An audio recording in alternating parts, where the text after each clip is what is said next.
satu Al-Quran. Kalau kamu tidak sanggup, ya beberapa surat. Kalau juga nggak sanggup, satu surat. Dan kalaupun tidak sanggup satu surat, satu ayat saja. Walaupun kamu itu silakan bersekutu dengan jin sekalipun, silakan buat. Allah itu menantang ya makhluknya kalau ada yang ragu. Pada zaman sejarah pernah ya seorang yang berusaha membuat, namanya Musailamatul Kadzdzab. Dia membuat beberapa ayat, contoh al-fil, yaitu gajah. Mal-fil, apa itu gajah? Wa ma adraka mal-fil, tahukah engkau apa itu gajah? Khurtumuhu tawil, yaitu punya ekor yang panjang, dan seterusnya.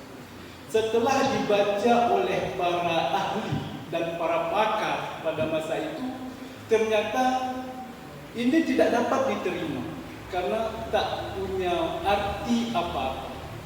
Karena dalam Al-Quran, kalau Allah menyebut wa ma adraka, tahukah engkau apa itu adalah sesuatu yang luar biasa dahsyatnya. Misalnya Al-Qari'ah tentang hari kiamat, Al-Qari'ah mal-Qari'ah, wa ma adraka mal-Qari'ah. Jadi Allah tidak pernah menyebut untuk sesuatu yang biasa. Seperti tadi itu gajah, itu sesuatu yang biasa. Hadirin hadirat yang Allah muliakan, tidak ada satu bacaan pun di dunia ini yang dibaca oleh miliaran umat manusia pada setiap saat, setiap detik, bahkan bagi yang pernah menghatamkannya, dia masih berupaya untuk menghatamkannya kembali, kemudian juga menghafalkannya dan juga memahami isi kandungannya. Bahkan kalau kita bandingkan dengan saudara kita di Timur Tengah, misalnya di Mesir saja, itu orang menghafal Al-Quran, membacanya, dan juga memahami isi kandungannya, tidak pernah terikat dengan waktu dan tempat. Mereka di dalam bis, kemudian juga di pinggir jalan, kemudian juga di ruangan sambil menunggu dosen, kemudian juga di halaman menazah, dan lain-lain.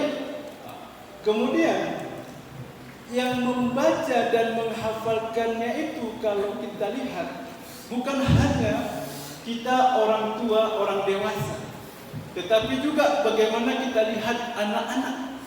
Luar biasa. Bahkan satu huruf pun tidak ada yang tertinggal, dan dia hafal sampai 30 juz.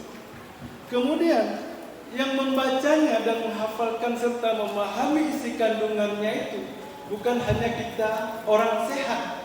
Orang yang punya keterbatasan fisik pun demikian melakukannya. Kita lihat misalnya di TV itu, dia dengan keterbatasan fisik, mohon maaf misalnya tunanetra, tetapi hafal 30 juz. Bahkan di Mesir kita lihat, yang tunanetra itu tidak ada yang mengemis, tetapi jadi penghafal Al-Quran. Kemudian juga paham isi kandungannya, paham penafsirannya, paham fikih pendapat ulama dari berbagai mazhab dan lain sebagainya. Masya Allah. Hadirin hadirat yang Allah muliakan. Kemudian tidak ada suatu bacaan pun di dunia ini yang bila kita membacanya membuat hati kita nyaman, damai dan tentram. Baik dia itu muslim ataupun bukan muslim. Baik dia paham bahasa Arab sekalipun atau tidak paham. Misalnya non-muslim, mohon maaf, dalam sejarah kita lihat ketika Sayyidina Umar belum memeluk Islam, itu beliau menangis mendengarkan ketika saudara perempuannya membaca surat Toha. Kemudian juga kita lihat misalnya di Qatar kemarin ketika Piala Dunia, ya diperdengarkan. Ini gimana menurut kamu ini?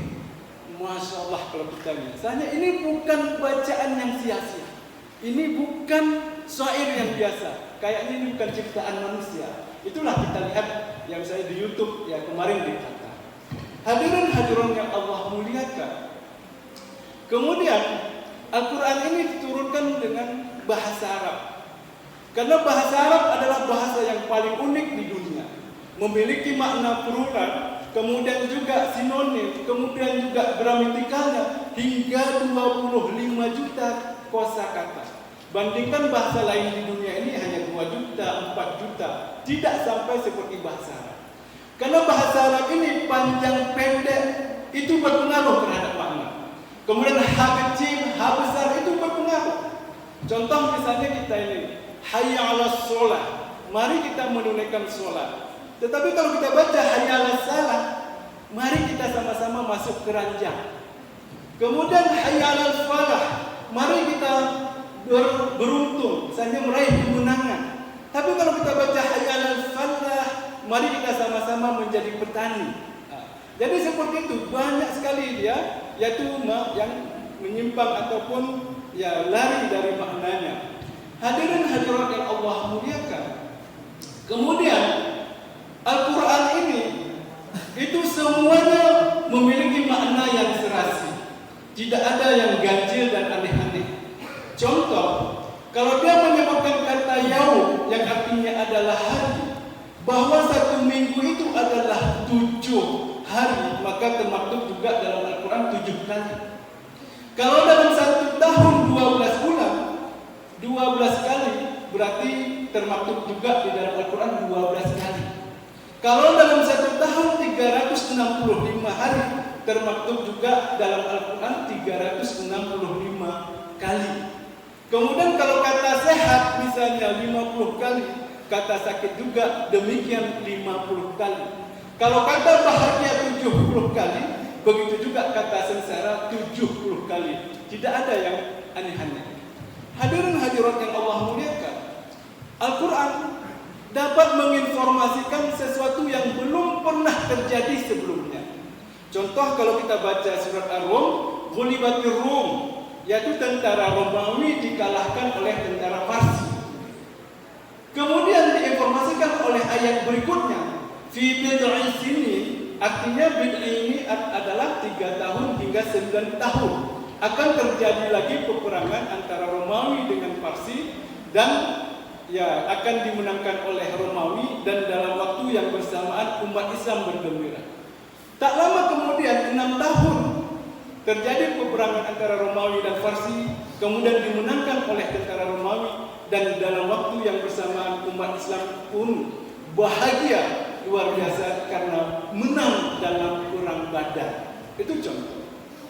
Kemudian juga Al-Quran ini menginformasikan hal yang lain. Misalnya dalam surat Al-Qalam dari ayat 6 hingga 13, di situ ada termaktub sanasimuhu 'alal khurtum. Ayat ini dikaitkan dengan Walid bin Al-Mughirah yang dia ini lahir tanpa ayah, kemudian dia sangat congkak, sangat angkuh, selalu menyakiti baginda Rasulullah beserta pengikutnya. Lalu diinformasikan oleh Al-Quran, wahai Muhammad, jangan engkau ikuti orang yang seperti ini, orang congkak, angkuh, banyak ngomong dan lain sebagainya.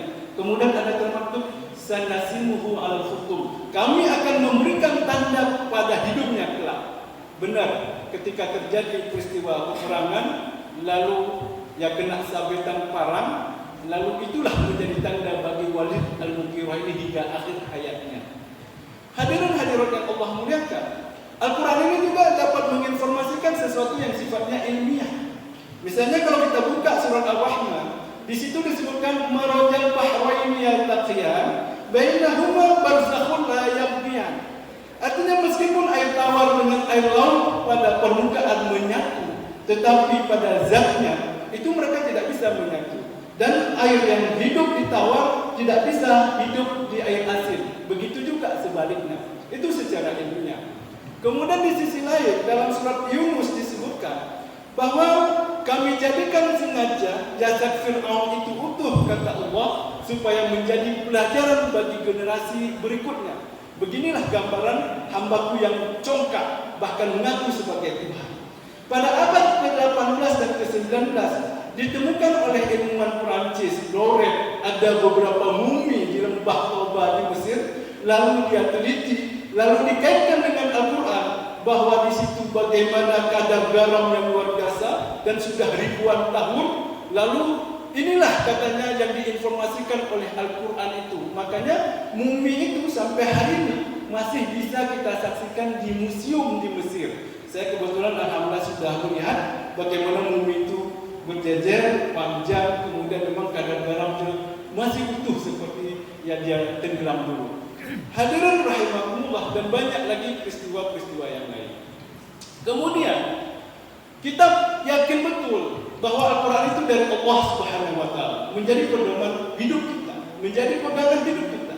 Tetapi kita miris kalau anak muda kita hari ini banyak sekali yang belum mampu membaca Al-Quran secara baik. Bagaimana dia menghafalkannya? Bagaimana dia memahami isi kandungannya? Kemudian salah satu faktor mengapa anak-anak kita hari ini mengalami dekadensi moral yang sungguh luar biasa, itu karena jauh dari Al-Quran. Andaikan dia mengamalkan satu ayat saja dari Al-Quran, misalnya wal asri, demi masa sungguh engkau mengalami kerugian, maka orang tidak akan lama-lama duduk di kafe-kafe itu sambil main game online, sambil pegang HP dan lain sebagainya, karena itu menghabiskan waktu. Andaikan saja anak kita faham satu ayat saja, misalnya seperti dalam surah Luqman, wala tamshi fil ardi maraha, jangan engkau berjalan di muka bumi ini dengan membusungkan dada, maka anak-anak kita tidak akan melakukan balapan liar, memodifikasi knalpotnya yang meraung-raung yang membuat orang tidak nyaman, karena ini adalah simbol kesombongan. Itu baru satu ayat saja. Kemudian ayat yang lain, wala taqrabuz zina, jangan engkau mendekati zina. Maka insyaallah anak-anak kita tidak akan jalan berboncengan berdua kemana-mana dengan yang bukan mahramnya dan lain sebagainya. Ya, itu yang terjadi hari ini. Oleh karena itu hadirin rahimakumullah, mari kita duduk bersama anak kita di rumah, pasangan hidup kita. Kita tanya anak kita mampu enggak membaca Al-Quran secara baik. Enggak cukup pada level hanya membacanya, tetapi juga menghafalkannya. Karena kita ada sholat dan lain sebagainya. Kemudian enggak cukup hanya pada level menghafal, tetapi juga harus memahami isi kandungannya. Enggak cukup hanya pada memahami isi kandungannya, tetapi juga harus kita praktekkan dalam setiap kehidupan kita. Ya, hari ini anak-anak kita, dia masih muda, tetapi enggak peduli dengan sholat 5 waktu. Kalau dia paham satu ayat saja, wa aqimus sholat, tegakkanlah sholat, maka insyaallah dia akan tekun menunaikan sholat 5 waktu.